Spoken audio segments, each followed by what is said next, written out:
हम लोग जो टॉपिक स्टार्ट कर रहे हैं, ठीक है, सेकंड चैप्टर है फोर्स लॉ ऑफ मोशन, ठीक है।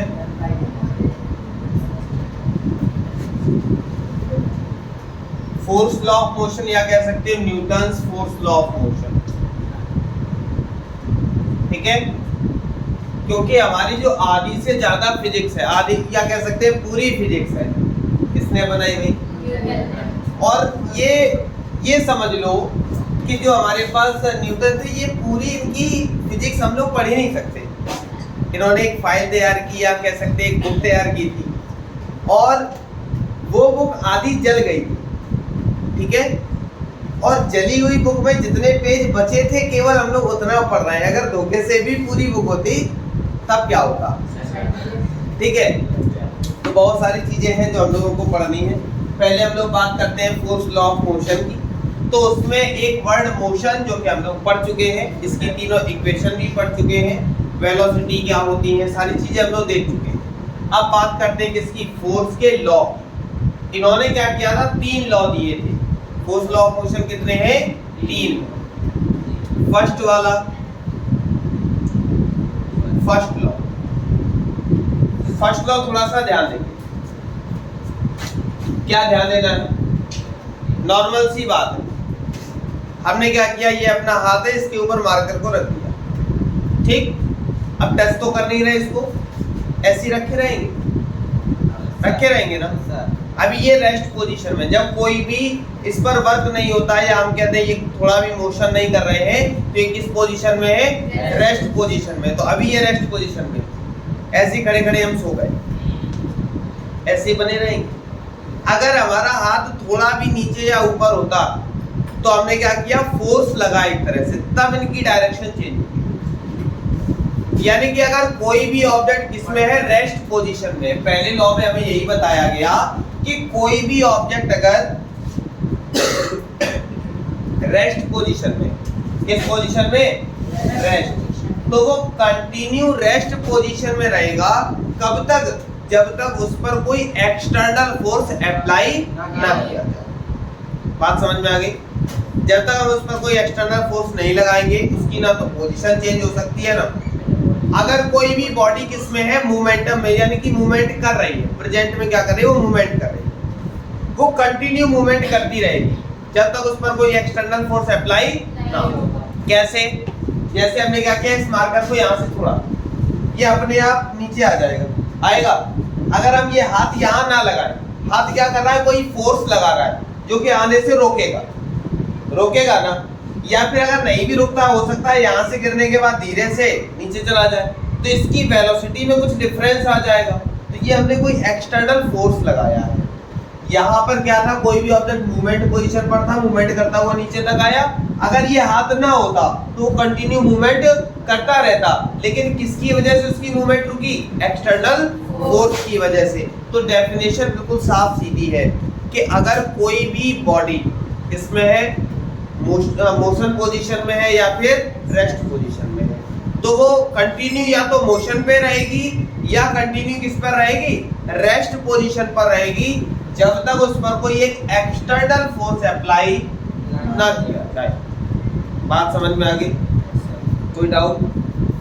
बहुत सारी ऐसी चीजें होती हैं, अगर हम क्या करें, नॉर्मल उसको चलने दें। अब तुमने कहा ऐसा कैसे हो सकता है, थोड़ी देर बाद, जैसे हम लोग एक नॉर्मल सी बात है, एक लट्टू आता है घुमाने वाला, जिसके नीचे एक कील लगी रहती है, हम लोग उसको रस्सी से बांधते हैं और इस तरह से फेंक देते हैं। वो कंटिन्यू मूव करता रहता है, थोड़ी देर बाद उसकी वेलोसिटी कम होती है। क्यों कम होती है? अभी अगर यही देखा जाए तो उसी के अकॉर्डिंग हमने ये कहा था कि अगर कोई ऑब्जेक्ट मूवमेंट कर रहा है तो मूवमेंट ही तो कर रहा था, कंटिन्यू करता रहता है, उस पर कौन सा एक्सटर्नल फोर्स लगा,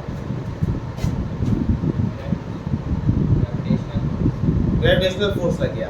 ऐसा नहीं, उस पर भी कोई ना कोई क्या लगा होगा, फोर्स लगा होगा, या हो सकता है कि उसकी वेलोसिटी में चेंजमेंट आई हो। कैसे, तुमने क्या किया, उसको अचानक से फेंका तो जमीन एकदम समतल तो थी नहीं, हो सकता है किसी जगह कोई गिट्टी पड़ी हो या कुछ भी पड़ी हो, वो उसकी वेलोसिटी को क्या कर दे, कम कर दे। और धीरे धीरे वेलोसिटी जैसे जैसे कम करती जाएगी तो जो गिट्टी थी वो किसका काम करने लगी, एक्सटर्नल फोर्स का। तो कोई भी ऑब्जेक्ट है विदाउट एक्सटर्नल फोर्स उसकी वेलोसिटी में चेंजमेंट नहीं की जा सकती। बात समझ में आई कि नहीं है? कोई डाउट किसी को? ठीक है, अब हम लोग बात करते हैं किसकी, सेकंड लॉ। सेकंड लॉ बहुत ज्यादा आसान है, एक केवल फार्मूला याद रखना है, F is equal to m into, ठीक, एक छोटा सा फार्मूला याद रखना है, क्या याद रखना है, F is equal to m into. तो हमने यहाँ पे देखा m जो होता है वो हमारा मास होता है और a जो होता है वो एक्सेलरेशन, और ये हमारा क्या है, ठीक है। बात समझ में आई कि नहीं? कहने का मतलब है मास हमेशा किस में होगा, किलोग्राम, एक्सेलरेशन हमेशा क्या होगा, मीटर पर सेकेंड स्क्वायर। एक्सेलरेशन हमने बताया था पहले चैप्टर में, हम लोगों ने पढ़ा था कि एक्सेलरेशन होता क्या है। तो हमने कहा था change of velocity upon time, यानी कि समय के साथ जो वेलोसिटी में चेंजमेंट होती है वो कौन करता है भाई, एक्सेलरेशन। एक्सेलरेशन का एक फार्मूला पढ़ा था कि acceleration is equal to change of velocity upon में टाइम, यानी कि जो एक्सेलरेशन होता है वो वेलोसिटीज को चेंज करता है, वो भी किसके साथ, समय के साथ। लेकिन वेलोसिटी को चेंज करेगा और कोई भी ऑब्जेक्ट होगा उसका कुछ वेट होगा, कुछ मास होगा। एग्जांपल के तौर पर हम लोग क्या करें, एक नॉर्मल सी बात है, जैसे तुमने वो देखा होगा ठिलिया, 4 पहिए होते, पहिए ना हो और उस पर तुम 75 ईंटें रख दो, कुछ ईंटें नहीं खाली रख लो और सोचो यहाँ से अपने घर तक ले जाए, जा सकता है? जाएगा, घसीट भी लोगे लेकिन फोर्स क्या लगेगा, उसमें पहिए लग गए, फोर्स क्या लग गया। बात समझ में आई? नॉर्मल अगर हम लोग बैग की भी बात करते हैं, अगर बैग में हमारे पास क्या हो, पहिए ना हो, तो बैग को घसीटने में भी क्या होगा, फोर्स ज्यादा लगेगा, ठीक है। और अगर बैग में पहिए लग जाते हैं तो फोर्स को क्या कर देते, कम कर देते। पहिया ऐसा क्या काम करता है जो फोर्स कम हो जाता है, वेट तो उतना ही रहता है, वेट उतना नहीं रहता। अगर हमने कहा एक बैग है हमारे पास और बैग में सपोज हमने ईंटें भर दिए, ठीक, एक नॉर्मल बैग था उसमें क्या किए, ईंटें भर दिए और वो ईंटें का वेट हमने कह दिया 50 केजी था, उसमें पहिए नहीं थे तो मैं वो लेकर जा रहा था। एक में पहिए लगे हुए थे उसमें भी इतना ही था, हल्का कौन सा लगेगा, उसमें पहिए होंगे, आसानी से वो, ऐसा क्यों, पहिए से हल्के में वेट में क्या मतलब चेंजमेंट आई, पहिए से ले जाना आसान हुआ क्या, वेट में ऐसा नहीं होता, वेट कम नहीं होगा, 50 केजी था 50 रहेगा, लेकिन आसानी भी होगी और तुम्हें लेकिन वेट महसूस नहीं होगा कि इसमें 50 केजी वेट। अब तुम साइकिल लेकर जाते हो, वैसे वेट उसका कितना होगा, नॉर्मल वेट अगर देखा जाए तो साइकिल का भी जो वेट होगा, हमने कह दिया बहुत कम होगा तो 20 किलो तो होगा ही, इससे कम तो नहीं होगा, ठीक है, हमने कह दिया 20 किलो। जब उसको पैदल चलाते हो या साइकिल उठाते हो तो कितना वेट लगता है, लेकिन तुम बैठ के चलते हो तो इतना वेट लगता है क्या, उसको खींचने में 20 किलो हम खींच रहे हैं तो ये वेट लगता है, नहीं लगता। 20 किलो पे तुम भी बैठे हो 50 किलो के, ठीक, 50 तो हमने छोटी मोटी बात कर दी, 100-150 किलो के, ठीक है। तो अगर हम लोग इतने वेट की बात करते हैं और वो आसानी से जाता है, तो पहियों से होता क्या है भैया, कुछ तो पहियों का रूल होगा कि पहिए से कोई भी वेट कम हो रहा है, क्या रूल होता है पहियों का, कुछ तो होता होगा। चलो अभी पहियों पर आते हैं, पहले सेकंड लॉ हम लोग देखते हैं, पहिए किस तरह फ्रिक्शन कम करते हैं, बढ़ाते हैं, सारी चीजों को हम लोग देखेंगे। तो पहले हम लोग बात करते हैं सेकंड लॉ की। तो सेकंड लॉ में हमने पढ़ा है, क्या पढ़ा है, F is equal to ma। m जो होता है वो मास होता है, a जो होता है एक्सेलरेशन, f क्या होता है, यहाँ से फोर्स की एक डेफिनेशन भी बनी है कि इनटू का मतलब होता है प्रोडक्ट, इनटू का मतलब क्या है, m हो गया मास, a क्या हो गया, तो यहाँ से डेफिनेशन हो गई, the product of mass and acceleration is called, is known as second law. बात समझ में आ गई, फिर से समझना, हमने क्या कहा, डेफिनेशन ये बहुत ज्यादा बार पूछी जाती है, सबसे ज्यादा सेकंड लॉ ही पूछा जाता है। थर्ड लॉ हमारे पास कुछ है ही नहीं। एक्शन रिएक्शन फोर्स होता है, बस इतना ही। Action reaction force is called third law. ठीक, तो ज्यादा नहीं है, लेकिन ज्यादा क्या है हमारे पास?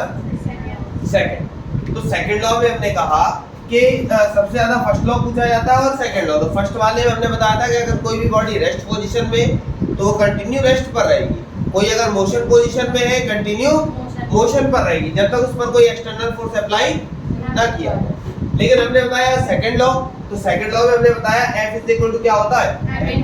ये फार्मूला है। इनटू का मतलब क्या होता है? प्रोडक्ट। तो हमने कहा the product of mass and acceleration is called force. कहानी खत्म। कोई दिक्कत? और इसी को हम लोग क्या बोलते हैं? सेकंड। अभी इन सब के हम लोग एग्जांपल्स पढ़ेंगे कि किसमें कौन सा लॉ लगता है। जैसे हम लोगों ने ऐसा सुना भी है या देखा भी कि हम लोग क्या करते हैं, नॉर्मल एक बंदूक चलाते हैं। ठीक, सुना होगा, चलाई तो नहीं मान लो। तो जब हम लोग एक बंदूक चलाते हैं तो जिस स्पीड जाती है उसी अकॉर्डिंग हमें पीछे की तरफ क्या लगता है? धक्का लगता है। वो एक्शन रिएक्शन फोर्स। ठीक है, क्या होता है हमारे कंधे पर क्या लगता है? झटका लगता है। ऐसा सुना होगा। ठीक, फिर भी अगर ये भी नहीं सुना तो प्रैक्टिकली भी तुमने किया होगा। तुम क्या करते हो कि ऊंचाई से कूदते हो, तुम्हारी एड़ियों में चोट आ जाती है। ठीक है, ऐसा क्यों होता है? या हम लोग क्या करते हैं, बाइक पर बैठते अचानक से कोई चल देता है तो हमें एक झटका लगता है ना, या धक्का लगता है। तो वो किसके कारण लगता है? वो सब इसी पर डिपेंड करेगा। अभी हम लोग आगे कंटिन्यू। ठीक है, देखो भाई, देखो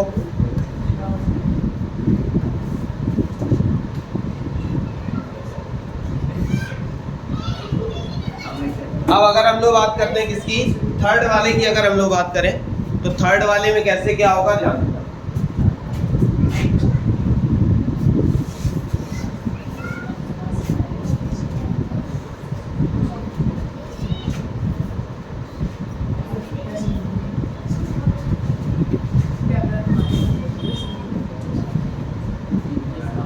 ये आर्यन है भाई।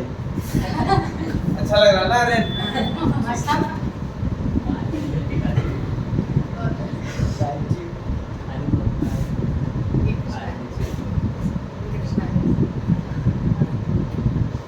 ये मान लो अभय हो गए। ठीक, और ये प्रणव हो गए।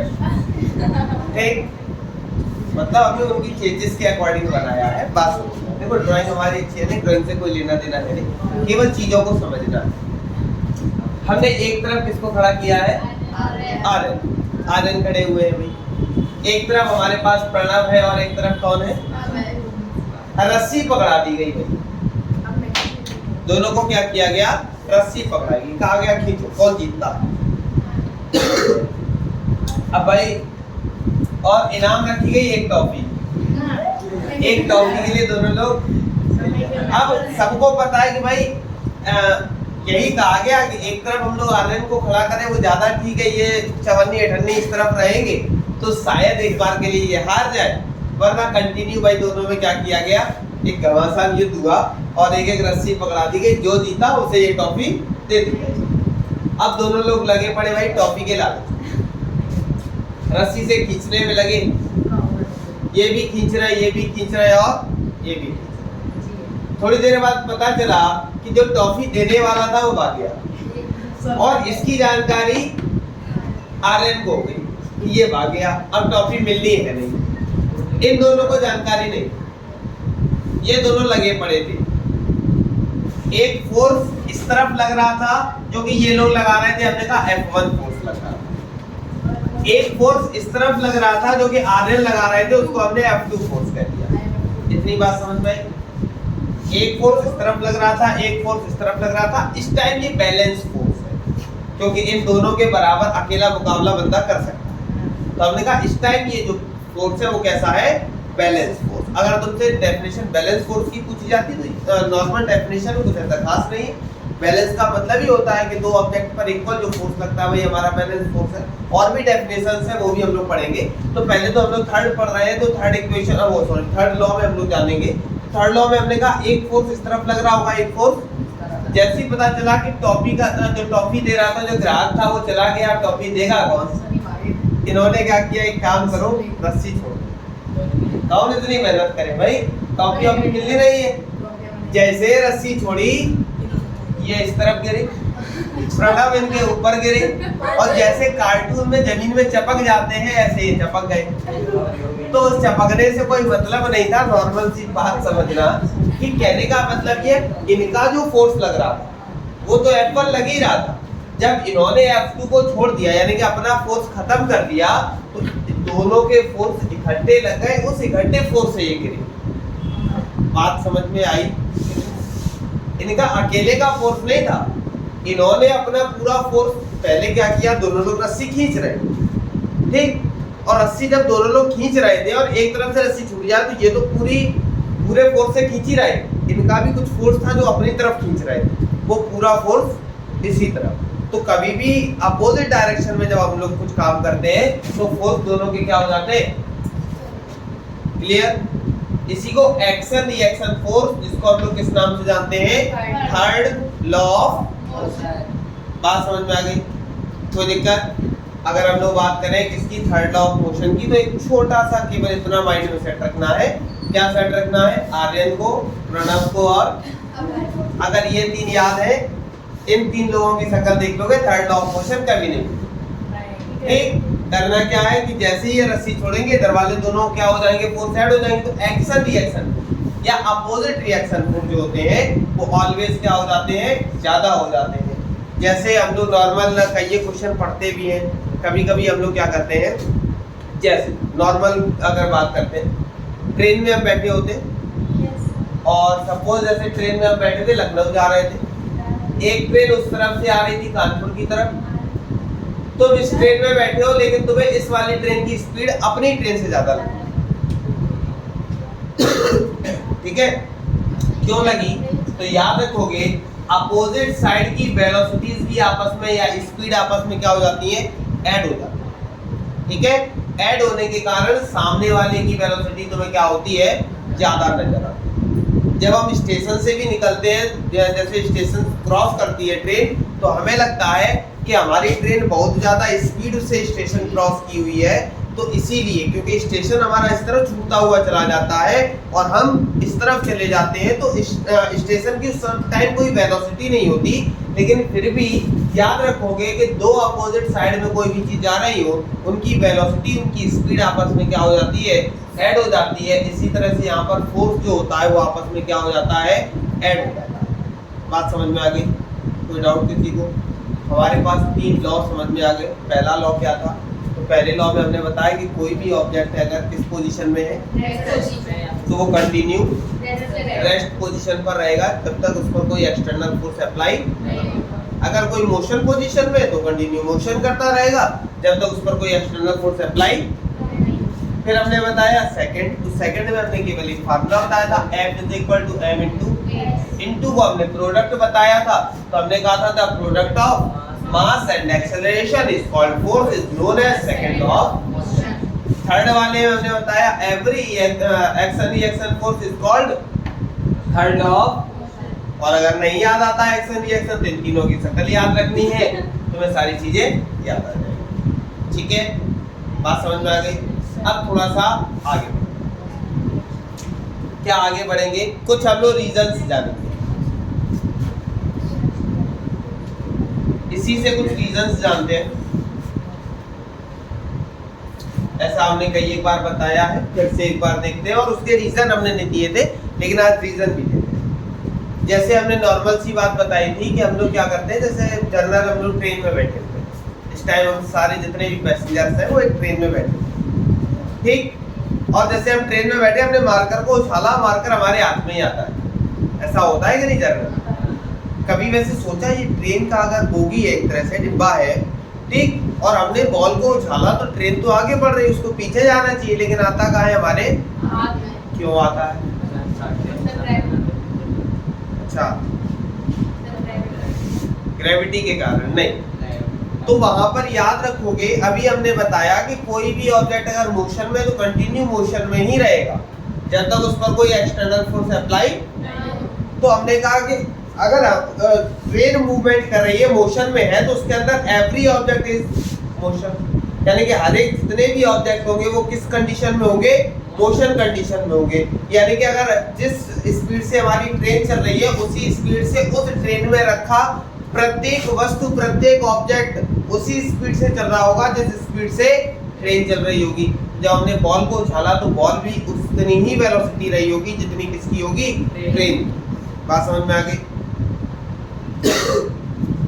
आगे एक छोटा सा प्रैक्टिकल करना, ठीक है? क्या प्रैक्टिकल करना?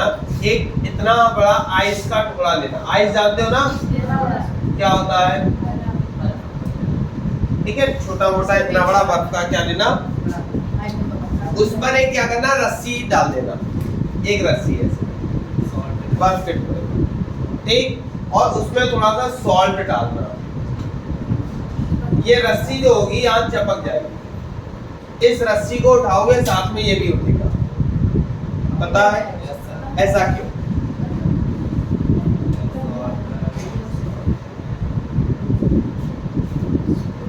ऐसा क्यों? नहीं पता? चलो अभी इसका भी रीजन देते हैं। एक और प्रैक्टिकल करना। क्या करना? एक गिलास लेना, गिलास में भाई पानी भर देना, पानी फिल कर दिया, ठीक? लड़कियों के लिए खासकर है, नेल पेंट सबके पास होता है, दिन भर 75 बार लगाती हूँ, ठीक? नेल पॉलिश जो होती है 75 बार लगाते हो ना। एक काम करना, जो नेल पॉलिश, अब जैसे आपस में बहुत ज्यादा दिक्कतें होती है, वो हमारी बहन पता नहीं कौन सी ले, एक काम करो, इसकी नेल पॉलिश खराब हो गई, तुम लोग फेंक देते, फेंकना नहीं, वो नेल पॉलिश इस पानी के ऊपर डाले, फ्लोट करेगी और इसमें आग लगा देगी, इसमें आग लग जाएगी। ऐसा करने के साथ तुम्हें पता करना है ऐसा क्यों। इसके ऊपर पानी के ऊपर एक लेयर जम गई है जिसमें मेन प्लेट में ऐसा क्या है जो केमिकल जो जल रहा है। अच्छा अल्कोहल है, बहुत बढ़िया। पता कर क्या है भाई, तो हमने कहा पता करना है, ठीक है? तुम्हें क्या करना है, एक गिलास लेना है, गिलास में पानी डालना है, और बहुत सारी नेल पॉलिश पड़ी होगी घर में जो यूज नहीं करते होगे, लड़कियों की खासकर, लड़के तो मान लो तब भी एक आध दो शौकीन होते हैं करने के, ठीक? तो आराम से उसके ऊपर डालना, और डालने के बाद उसमें क्या कर देना, आग लगा देना। ऊपर ही ऊपर वो क्या होगा, कंटिन्यू जलता रहेगा, ठीक है? बात समझ में आई कि नहीं? ठीक, इतना काम करके देखना। फिर एक और काम करना, छोटा एक और गिलास लेना। अभी सावन चल रहा है तो अभी एग मत लेकर आना, जब सावन खत्म हो जाए तब एग लेना। हाँ, इसमें क्या करना, वाटर डालना, ठीक? और क्या करना, जो एग लेना वो इसमें डाल देना। एग जो होगा वो, ठीक है? और फिर क्या करना, इसमें थोड़ा सा सॉल्ट डालना, तब जो एग होगा वो। ऐसा क्यों, सॉल्ट में ऐसा क्या था, पता करना है, ठीक है? कितने रीजन हो गए?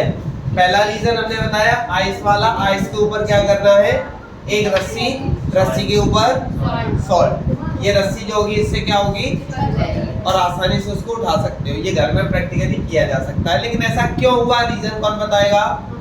ठीक है। उसके बाद एक हम लोग क्या करेंगे, ग्लास लेंगे, ग्लास में वाटर फिल करेंगे, और वाटर फिल करने के बाद उसके ऊपर क्या डालेंगे, और उसमें क्या कर देंगे, चेक करोगे आग लगती भी है कि हम झूठ बता रहे हैं, ठीक है?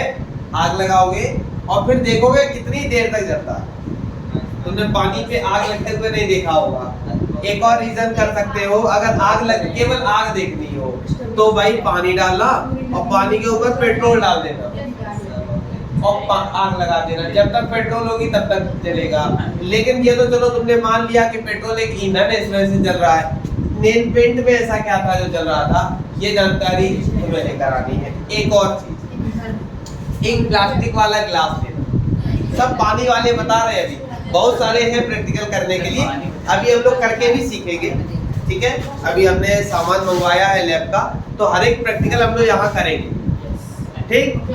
सारे प्रैक्टिकल मतलब हम लोग करेंगे कि किस तरह क्या क्या होता है, H2SO4 क्या है, सारी चीजें क्या है, वो हम लोग प्रैक्टिकली यहीं पे सीखेंगे, ठीक है। हम लोग क्या करेंगे, एक गिलास, ठीक है, ग्लास में क्या करेंगे, वो भी कौन सा, डिस्पोजल वाला। डिस्पोजल वो वाला मत लेकर आना जो कॉफी वगैरह वाला होता है, जो प्लास्टिक वाला एक आता है ना, व्हाइट वाला, वो ट्रांसपेरेंट, उसमें क्या करना, पानी भरना और ऊपर इसमें आग लगा देना, देखना क्या होता है।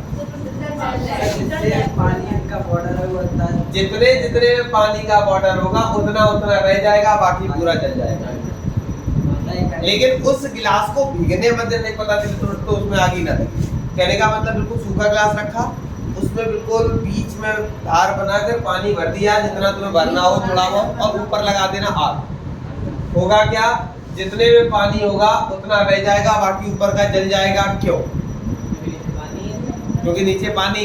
बहुत बढ़िया, वो भी अभी जानेंगे। अभी देखो बहुत सारी चीजें हैं जिसमें ग्लास पूरा जल जाएगा, अंदर अंदर रह जाएगा, तो बहुत सारी चीजें हैं, ठीक है, वो भी हम। तो इतने प्रैक्टिकल घर जाके करने हैं, इसमें कुछ पैसा खर्च नहीं हो रहा, ठीक है, इसमें कोई पैसा खर्च नहीं होना है, केवल पेंट जरूर है, वो भी देख लेना है, भाई बहन की चुरा लेना, क्या दिक्कत है, ठीक है। क्या अंडा महंगा है, नहीं तो हमने तभी कहा सावन में नहीं करना, हमने वैसे ही कहा कि सावन में नहीं करना है, वरना एग वाला भी कर सकते हो, तो पता करोगे ऐसा क्यों होता है, ठीक है, करके भी देखा होगा। या एक काम करना, तो शॉप वाले को ही दे देना भाई 20 रुपए, उससे कह देना तुम ही करके दिखा दो हमें, अगर तुम न छूते हो तो, ठीक है। चलो कोई बात नहीं, हम लोग उसकी बात नहीं कर रहे हैं, हम लोग टॉपिक पर आते हैं। तो टॉपिक पर इतनी प्रैक्टिकल तुम्हें खुद घर पर करने, ठीक। बाकी जितने भी प्रैक्टिकल है जो केमिकल्स वाले हैं वो सारे हम करवाएंगे, ठीक है। उसका सामान हम लेकर आ रहे हैं, हो सकता है कल परसों में आ जाए, और फिर उसके बाद जितने भी प्रैक्टिकल्स हैं हम लोग यहीं पे करेंगे, ठीक है। आगे बढ़ते हैं। अब देखो भाई,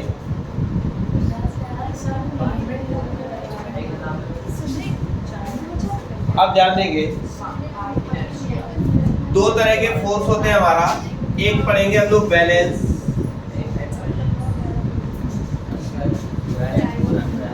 ठीक, और दूसरा हम लोग पढ़ेंगे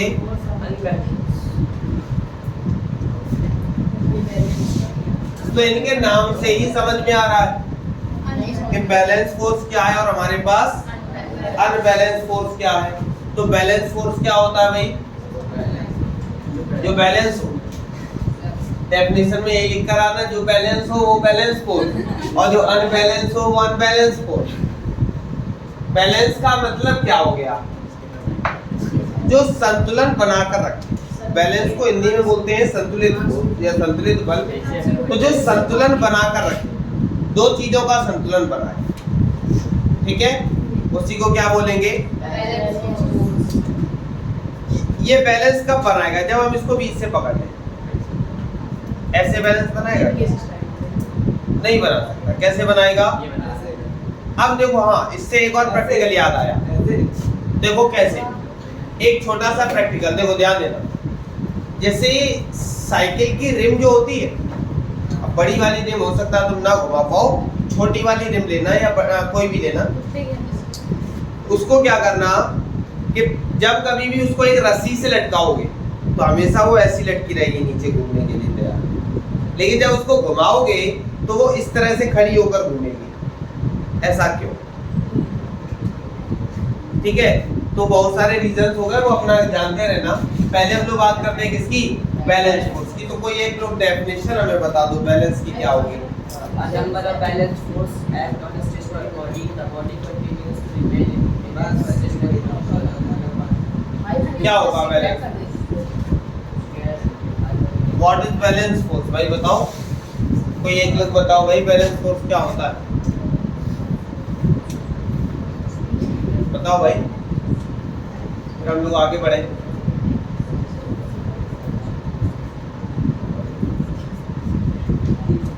हिंदी में बोलते हैं संतुलित बल।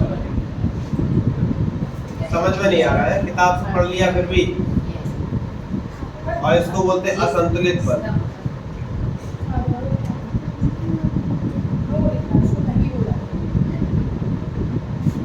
हाँ बताओ भाई, याद आया कुछ नाम से कुछ?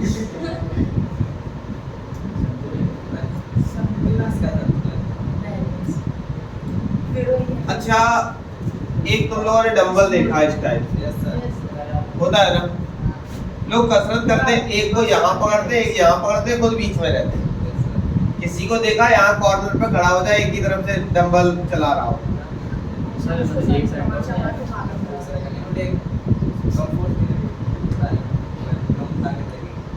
हो सकता है ऐसा? क्यों?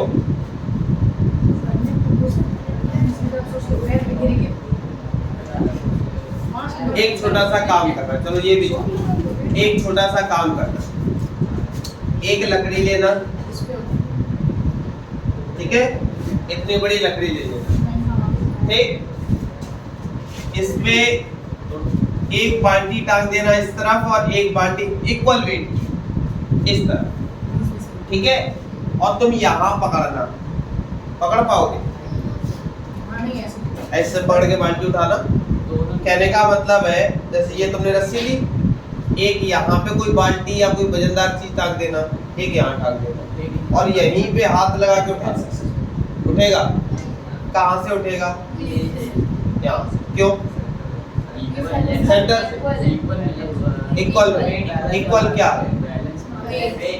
तो जब हम क्या करें, एक ऐसी पोजीशन पर जाकर कोई फोर्स लगाएं जहां पर दोनों चीजें क्या हो जाए, बैलेंस हो जाए। बैलेंस होने के लिए कम से कम दो ऑब्जेक्ट, या हम कह सकते हैं दो कोई भी ऑब्जेक्ट ऐसे हो जो इक्वल इन साइज के हो, वो इधर उधर होना आवश्यक है, और उनके बीच में जो एक फोर्स लगाया जाए वही हमारा क्या कहलाता है, बैलेंस फोर्स। और अनबैलेंस फोर्स क्या होता है? अनबैलेंस फोर्स का मतलब हो गया कि वो बैलेंस ना हो, कहीं भी चालू हो जाए। जैसे हम लोग क्या करते हैं, गेट, ठीक है, गेट में तुमने देखा होगा जो गेट ओपन करने वाला होता है या गेट बंद करने वाला होता है, वो हमेशा गेट के कॉर्नर पे होता है। उसको इस कॉर्नर में लगाकर इस कॉर्नर पे लगाया जाए तो क्या होगा? गेट खुलेगा? हमने कहा जैसे ये तुम्हारे सामने गेट है, ठीक है, इस गेट पे एक इस तरफ ये कुंदा लगा हुआ है खोलने के लिए, अगर इसको हटाकर हम इस तरफ लगवा दें क्या होगा? खुलेगा? नहीं खुलेगा, लेकिन फोर्स बहुत ज्यादा लगाना पड़ेगा। बात समझ में आई कि नहीं है? लेकिन वहां लगाने से क्या है, ये बैलेंस है। क्यों? क्योंकि एक फोर्स तो इस साइड से लग रहा है और दूसरा फोर्स हम वहां से लगा लेते हैं। तो एक फोर्स ऑलरेडी लग रहा है, दूसरा हमने लगाया, तो दोनों क्या हो गए, बैलेंस फोर्स हो गए। और अगर उसको उठा के इधर ही ले आएंगे तो एक फोर्स तो इस तरफ पहले से लग रहा था और दूसरा भी तुम इसी तरफ ले आए, तो जब फोर्स के ऊपर एक और फोर्स हो जाएगा तो वो कैसा फोर्स बदल जाएगा, अनबैलेंस। बात समझ में आ गई? दो चीजें हम लोग सीखे, कौन सा?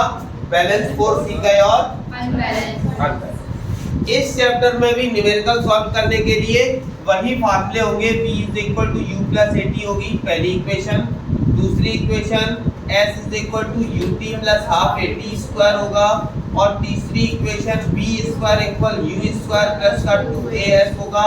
बस कुछ फार्मूले बढ़ जाएंगे, जैसे हमने कहा F = M × ठीक है। अब देखो, हमने एग्जाम में कई एक बार पूछा भी है, ध्यान देना। अब देखो, दो तरह की हमारे पास यूनिट होती है। जो यूनिट होती है वो हम लोग दो तरह की हमसे पूछी जाती है। होती तो भाई चार तरह की है, लेकिन हम लोग तीन जानते हैं। कौन कौन सी? एक को हम लोग बोलते हैं SI, एक बोलते हैं MKS, और एक बोलते हैं CGS। CGS का यूज हम लोग कम करते हैं, इसलिए पूछी भी नहीं जाती है। कम किस लिए करते हैं भाई? यहाँ पे होता है सेंटीमीटर, ये होता है ग्राम, और ये होता है क्या, इसका यूज हम लोग कम करते हैं। कैसे कम करते हैं? पता चला यहाँ से विजयनगर तक जाना है, किसी ने पूछा भैया यहाँ से विजयनगर कितनी दूर है, तो तुम अगर सेंटीमीटर में बताओगे तो ये कहोगे 70,000 सेंटीमीटर। तो वो दो चार बार चौंकेगा, 70,000 सेंटीमीटर यानी कितना है। ठीक, अब पता चले चीनी लेने गए, 1 किलो चीनी लेनी थी, तुमने नॉर्मल बोल दिया कुछ नहीं, बस थोड़ी सी तो 1000 ग्राम दे दूं, वो भी अरे 1000 ग्राम देनी। तो इसका यूज होता है लेकिन कम। अब कॉपी किताबों में तुम सेंटीमीटर की बात करोगे, या छोटी मोटी चीजें लेने जाओगे, अदरक वगैरह लेने गए तो भाई तुम्हारे घर में कम चीजें खपती हैं तो नहीं हम लोग बोल देते पौवा भर दे दो या 250 ग्राम दे दो, तब हम लोग ग्राम की बात करते हैं। आधा किलो तक भी ग्राम की बात कर लेते हैं, भाई 500 ग्राम दे दो, 700 ग्राम दे दो, 900 ग्राम दे दो। तो कोई अगर छोटी क्वांटिटी में, लेकिन आजकल छोटे लोग बच्चे कहाँ हैं, सब थोक लेना चाहते हैं क्योंकि खाने वाले भी खतरनाक हो गए, क्यों आदेश? हाँ, तो उन्हें ज्यादा की आवश्यकता होती है, इसलिए वो किसका यूज करने लगे हैं, MKS का। तो MKS का मतलब होता है मीटर, ये होता है किलोग्राम और ये होता है। तो ऑलवेज ये भी याद रखना है कि कभी भी कोई भी चीज अगर सेंटीमीटर में दी हो, कोई भी चीज डिस्टेंस होगी सेंटीमीटर में तो किसमें कन्वर्ट करते हैं, कोई चीज ग्राम में है तो, और टाइम हमेशा सेकंड। और ऐसा ही साइंटिफिक आइडेंटिटीज होती है, जैसे किसी भी साइंटिस्ट ने, जैसे हमने कहा फोर्स, तो फोर्स की खोज भैया किसने की थी? तो अगर कोई पूछ दे SI यूनिट क्या होगी फोर्स की, तो क्या बता दोगे? लेकिन अगर कोई कहता है कि इसकी SI यूनिट बताओ फोर्स की, या SI तो क्या बता दिया? न्यूटन। अगर कह देता MKS बताओ, तो MKS कैसे बताते हैं? ये क्या दिया गया है, मास की यूनिट क्या होती है, ये क्या है, तो इसकी यूनिट क्या होती है? तो अगर कोई फोर्स की MKS पूछेगा तो कहोगे किलोग्राम मीटर पर सेकंड। बात समझ में आ गई? ऐसे ही जैसे हम लोग वर्ग की पूछे कोई, तो वर्ग की वैसे क्या होती है, तो तुम्हें पढ़ाया हमने जूल होती है।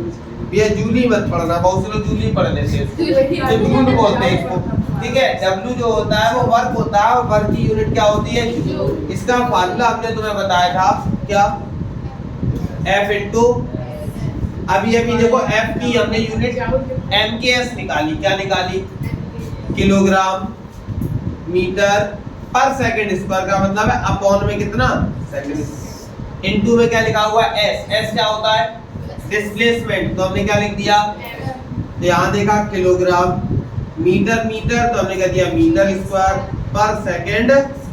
ये किसकी यूनिट हो गई, वर्ग की, कौन सी, MKS।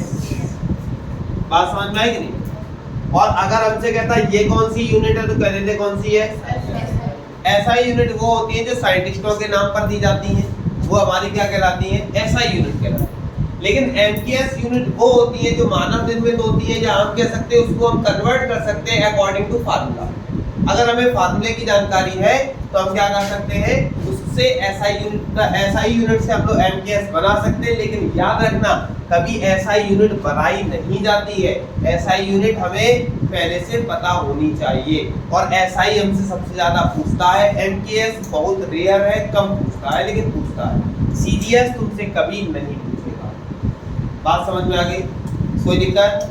बाकी इस चैप्टर को आगे हम लोग कंटिन्यू रखेंगे, ठीक है? क्या कल की क्लास जो भी होगी ग्रुप में, ठीक है?